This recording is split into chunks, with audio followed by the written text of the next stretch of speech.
Hello, hello, hello.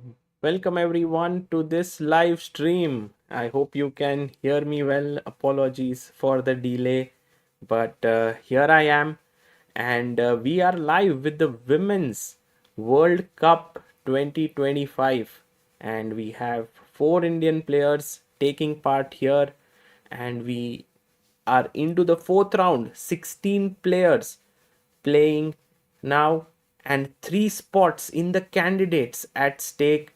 So, warm welcome to everyone in the chat. I hope that you can hear me well, and I am right now commentating on this from Las Vegas. So, um, it's very early in the morning here. It's around 6:30, but it's very cool. So let's jump into the action. Let's see what's going on, and if you can hear me well, let me know in the chat that you can hear me well. I'll try to keep the live chat on here.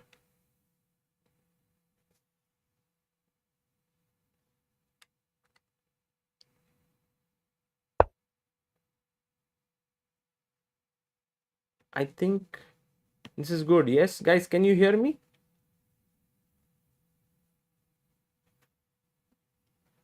Yes, yes, yes, we can hear. Awesome, awesome.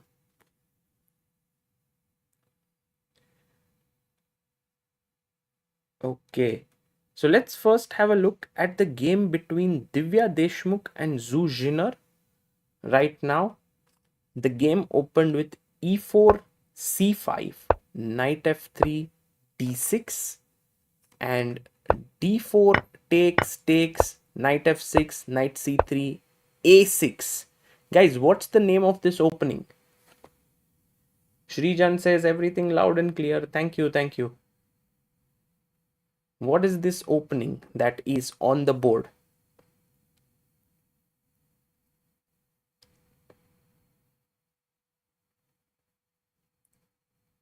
Yes, Raghav Talwaria. It is the Najdorf. Najdorf played by Zhu Jiner, who is one of the top players from China, and a very, very young rising talent. And here Divya goes for the G3 variation. E5, knight goes back to B3, bishop E7, bishop to G5. The idea is to take, and there is one square that is weak in the position. Guys, which square is weak here, which Divya is fighting for?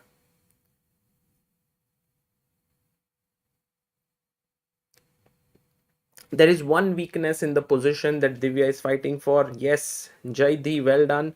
The d5 square is weak. Srijit, Chess World, fantastic. The d5 square, so you take, and d5 would be tremendously weak. Knight d7 played, reinforcing the knight here on f6. a4, b6 played, and the bishop comes out to c4. Now, very interestingly, Divya doesn't put her bishop here, but in fact puts it here. And look at the time on her clock. She has 1 hour 32 minutes. So this was her preparation. Bishop b7, queen d3, also prep, castles, and now queen to c7. So she's going to play her rook to c8. Maybe not this rook, as the a6 pawn might fall, but this rook, and put pressure on the bishop. Let's see what Divya does. She goes rook d1, rook c8 played, and now she takes, and plays knight to d2. So Divya defends here the bishop, and you will see that her three pieces are controlling the d5 square. Now queen to c5 played, bishop b3, bishop c6, and knight to c4. So the idea now is to transfer the knight to e3 and look at d5. It's amazing how all the white pieces are now looking at the d5 square. Amazing. b5 played here by Zuzhiner. Takes, and now Divya goes knight e3. Great strategy. g6 played. topping knight f5, and now her knight jumps in. Oh no, not yet. h4, bishop f8, and now it jumps in, asking the question to the knight, what do you want to do? Takes here, and this is the live position we are on. Divya is thinking, what would you recapture with? You have bishop, knight, pawn. Of course, you don't want to take with the queen, you will lose your queen.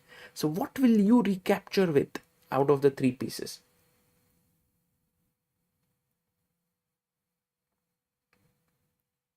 Yes, we will also be streaming freestyle chess in roughly 4 hours from now, but I decided to also do this for some time.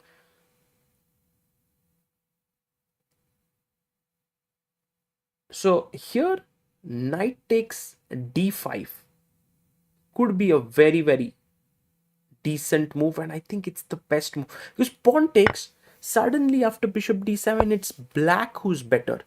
The reason is the weakness is gone, the pawn has taken the place on the d5 square. You could take potentially with the bishop, but then maybe this c2 pawn is weak. Let's say I take on a1, take on a1, take here, or maybe bishop h6 attacking the knight, c2 pawn under pressure. So clearly Divya must take back with the knight.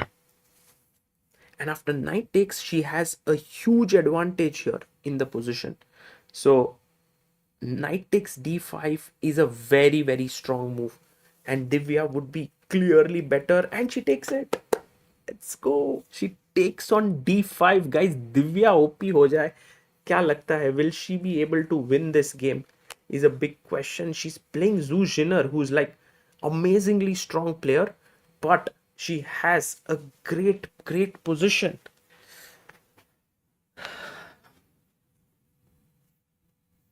Namaskar, guys. We have more than 500 people tuning in. Guys, do join in. Zoo has never lost to Divya, says Aniket. That's a very good stat. But I think now Divya has a great position.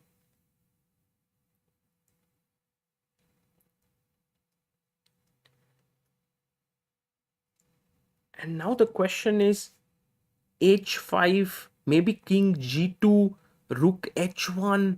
And if you take here, then bishop takes, and here's my question to you. Rook takes rook, rook takes rook, queen c2. What would you play here with white to play? What would you play?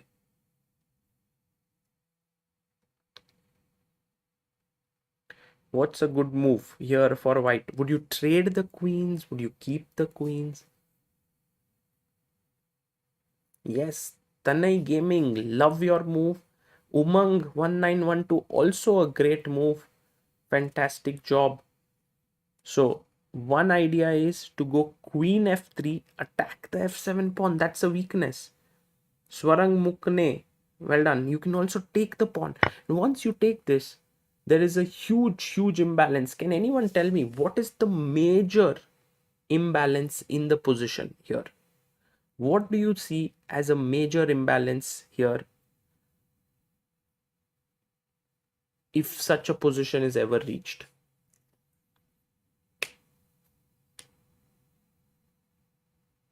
The biggest imbalance here, yes, d6 is weak. True. Passed pawn, yes, the b pawn, very good. But Tanay Gaming has got it right, and Aditya Dasari as well. Sagnik Burman, the difference in the activity of the bishop. This bishop is super active, this bishop is not, and I can get in with my rook and launch a huge attack on the f7 point. So this did not happen in the game. In the game, after knight takes d5, rook takes rook was taken by Zuzhiner. Rook takes rook, and now rook a8 played. So she's trying to trade pieces in order to um, mitigate her disadvantage here. So a key moment in Divya's game, like if she manages to somehow create chances. In fact, there is a very interesting way in which Divya can put pressure on her opponents. Look at this. She can go for a check, king g7, She can take here, and now jump in knight e8, let's say king g8, and now using the knight here, which is very nicely positioned, and the bishop here, Divya can continue with her attacking ambitions with h5, queen f3, and it's not so easy to gauge that this position is better, but it is a huge advantage. After bishop c6 attacking the knight, I give a check, king g7, queen f3, defending the knight, looking at this square. बहुत सही position है. And let's say something like bishop e7, I'm already pushing in with h6, very strong move. क्योंकि now if you were to take here, I'm already going to checkmate you with queen h1, king here, boom, king f6, boom, king g5 here. And now that's a bit a long way, but here can you find the mate in two moves? White to play.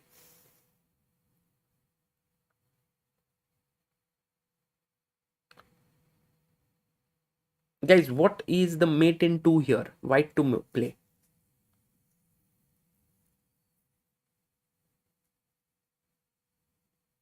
Mudit says, I reach such positions and exchange queens, but the advantages drop. Yes, because the queen is needed to amplify the advantage of your superiorly placed pieces like this bishop and knight.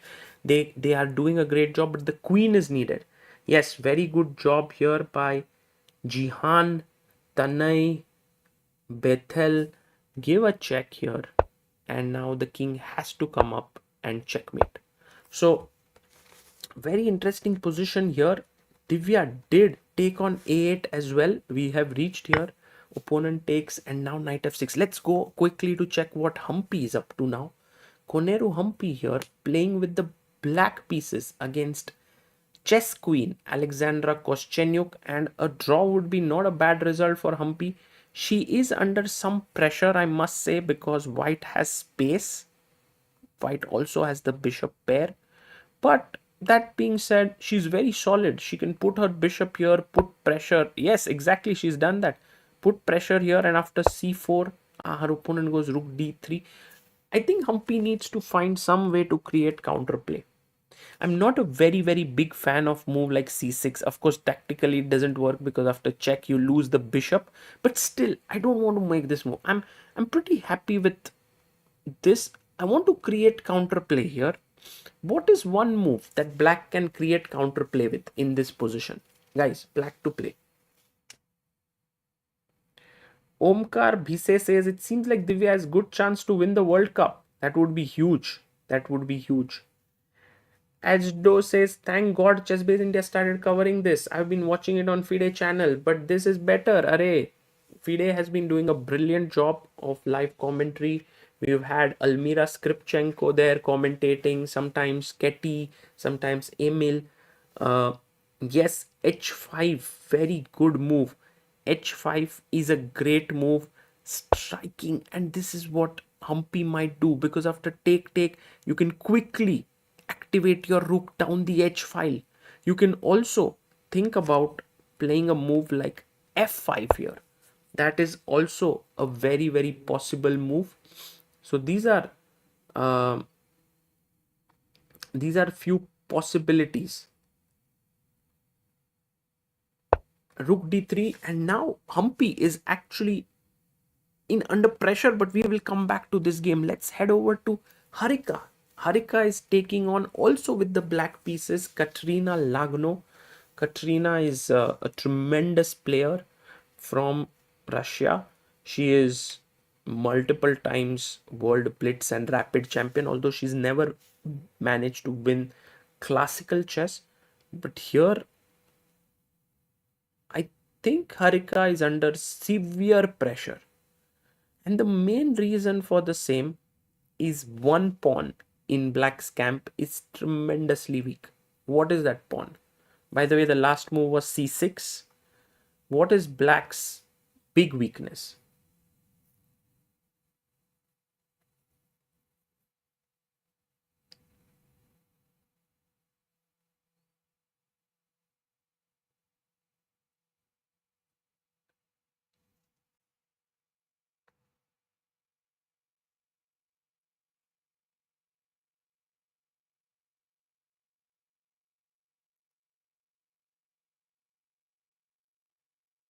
Guys, not the c5 pawn. You might think this is more weak. It could be potentially, but I can always pick up the knight.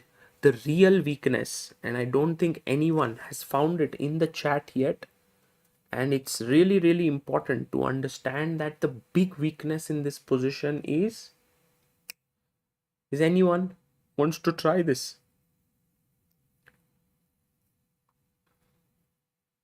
Yes, it's the a5 pawn, exactly. The a5 pawn is tremendously weak. The bishop is attacking it. There's a lot of pressure here. And so this is actually a big, big weakness here. Guys, I have my camera not here, so I'm using Zoom. So maybe there's a small lag. Also, it's very, very early in Las Vegas here. And have had a long night, so maybe you might find me a little bit like tired or something like this, but I'm actually very, very thrilled to be live streaming this.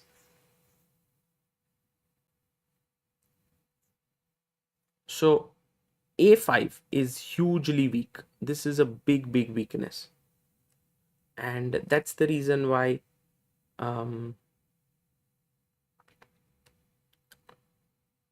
Harika is under pressure. Let's go to Vaishali's game. Vaishali is playing with white. So Divya and Vaishali have white pieces, while Harika and Humpy have black.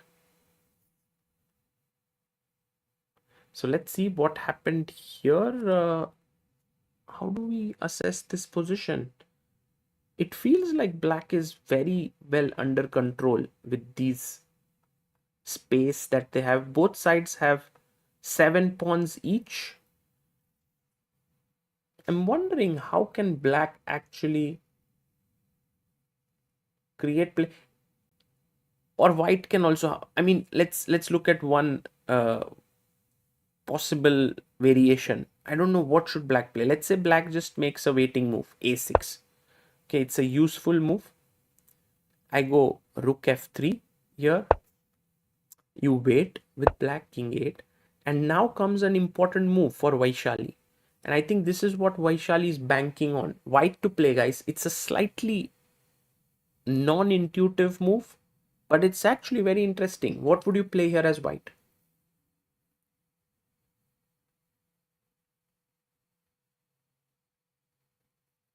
What is a nice move for Vaishali? Queen f7 says Akshit. Not a bad idea, Akshit. Very interesting. Queen h3 says Surya. Also possible. But Swarang Mukne, I love your move. G3. And this move looks a little bit counterintuitive, right? You're opening up your own king. But after takes, rook takes here. You have pressure here. Your rook can enter here. Even a move like pawn takes with the idea of moving your rook on the f file is not a bad idea. So Vaishali has some potential chances with g3 eventually, like rook f3 g3. We'll see if she manages to take it, but I think Kamalidenova has played really, really well here. If you see the way in which she has played, and I think Vaishali also being, look at this idea, by the way. The knight goes back to g8. She realizes that maybe the knight is not best placed here, and then gets the pawn in. Wow, insane. Kamalidenova playing very, very creatively. She's also the one who beat Goryachkina in this tournament, like eliminated Goryachkina. Not at all easy. So phenomenal what she's managed to do. One of Kazakhstan's rising stars. Okay, let's go back to Divya's game now. Divya has 19 minutes on the clock. She has played knight f6. Oh, Ageldo, thank you so much for becoming backer of Indian chess. That's amazing. That's amazing. So, knight here.